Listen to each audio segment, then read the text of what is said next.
Welcome back, Guardians. In today's discussion, we will attempt to interpret fractured information. We will construct, or at least attempt to synthesize, a hypothesis regarding a set of gods or overlords in the Hive command structure. To do this properly, we will take information from old Earth religious texts and documents, using it in a way to properly warrant our own claim and ideas about the Hive Pantheon. In this line of conjecture, we will do everything we can to remain respectful to the past, as religion sometimes fans the flame of passion, whether positive or negative. This must be stated, because our goal as seekers of information is to formulate possibilities where only questions exist. To grasp at a better understanding of gods, we must first reach back to the past of humanity, to ancient Greece. The Greeks of old gave us marvels. They gave us philosophy, government structure, and most notable for our current use, they gave us a form of polytheistic religion. Not the first polytheistic religion to appear, but useful for our discussion. The ancient Greek religion had 12 Olympians, which were major deities that formed their pantheon. These were Zeus, Hera, Poseidon, Demeter, Athena, Apollo, Artemis, Ares, Aphrodite, Hephaestus, Hermes, and either Hestia or Dionysus. Hades was excluded, according to the legend, forever banished to watch over the underworld, the Greek belief of the afterlife. Still to the legend, these gods lived atop Mount Olympus. Of course, according to records of old Earth cartography, the location of Mount Olympus varied through points of history. Regardless of what our human ancestors believed, the pantheon of Greece was worshipped, written into epics from Homer, who was perceived to be an ancient Greek scholar, best known for the Iliad and the Odyssey. Much like the information on the Greek pantheon, the records of Homer vary greatly, and to this day there is speculation if he ever lived, or was a creation of rumor. For our purpose, however, we will presume that both the Homeric epics and the pantheon have influenced our ancestors, and continue to influence us to this day. The term pantheon, when placed upon the Hive, acts as a blanket term, used to describe something we do not fully understand. This can be compared to how we label the darkness. We do not choose that term because it is ominous or gloomy, but because it represents the sum of our greatest fears. For a moment, think if the star at the center of our system was extinguished, soul taken out of our sky and replaced with a deep void. Excluding the immediate gravitational change, we would never know the warmth of our great star ever again. Life, dependent on the light, would perish, and ultimately us along with it. In essence, the darkness represents both the unknowable and the end of all things. It is the void, a slow death consuming all in its wake. Beyond those words, we know little. No demands have been made, no ulterior motives besides our timely demise, and although we include the fallen, Hive, Vex, and Cabal within the darkness, they do not help explain the greater threat.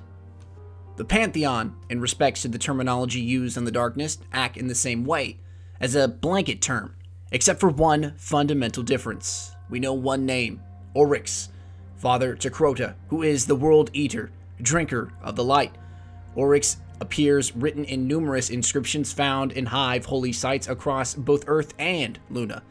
Guardians have gathered some portions of information, although fragmented. Research into ciphers and runes of the Hive leads the cryptarchs to believe the Hive sects all serve one great master. The blood of Oryx are feared to be the direct servants of this dark lord.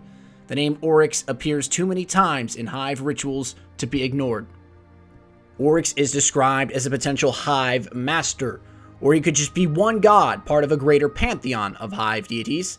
These questions raise many possibilities. Where do the Hive come from? Are they native to our galaxy or dimension? Do they use worship or other religious context the way humanity did during the old Earth era? Without more information, these questions will remain a mystery to us. Perhaps the traveler knows more, but unfortunately he has been silent for an age, and only the speaker knows his true secrets. With the fall of Crota assured, we can assume that the Hive are far from finished. We are not positive if Crota is even eliminated. He could have been banished back to the Hive realm or knocked back into a long slumber. There was a warlock once who knew the secrets of the Hive, master of the arcane, but he is lost to us, and those who know his whereabouts have no intention of bringing his machinations back into the folds of the city. We speak of Tolan the Shattered, of course, whose interpretations of Hive inscriptions have given the city most of its information on the Hive religious structure. There's also Osiris, another warlock of the Praxic Order. He too knew some of the Hive's greater secrets. Master Raoul has given us information on Osiris and his knowledge of the Hive Pantheon, stating, though Osiris has vanished, his prophecies and parables offer undeniable insight. Even in his time among the vanguard, he spoke with fear of the king named Oryx. His eyes still hunt for the shrines. If Osiris lives, he will know that you struck a blow against one.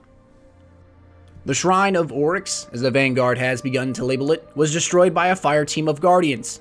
Ghosts and cryptarchs decrypted some of the information from that incursion. The word shrine is suitable. Reports describe Hive acolytes bending the knee, offering their void shredders up in servitude to some greater unseen entity. Acolytes may be lesser Hive, but the context of worship allows some structure in their daily operations. Why would an all-consuming race of insectoid creatures use religion as a foundation for their society? For a possible explanation, we can look to the Vex in the Black Garden. The heart of the Black Garden, a Vex god or entity of great power, was destroyed by a fire team of guardians under the advisement of the Awoken Queen and the City Vanguard. Since the fall of the Black Garden, cryptarchs and scholars alike have begun to question why a biological machine race would use worship over raw computational power. A report from Ikora Rey, warlock mentor to Zavala, can shed light on this question. Report from Ikora Rey to Zavala. It is my hypothesis, a hypothesis at best, that the Vex saw the indomitable presence at the heart of the Black Garden as a divine power. I can hear your protest already. How can machines have a god?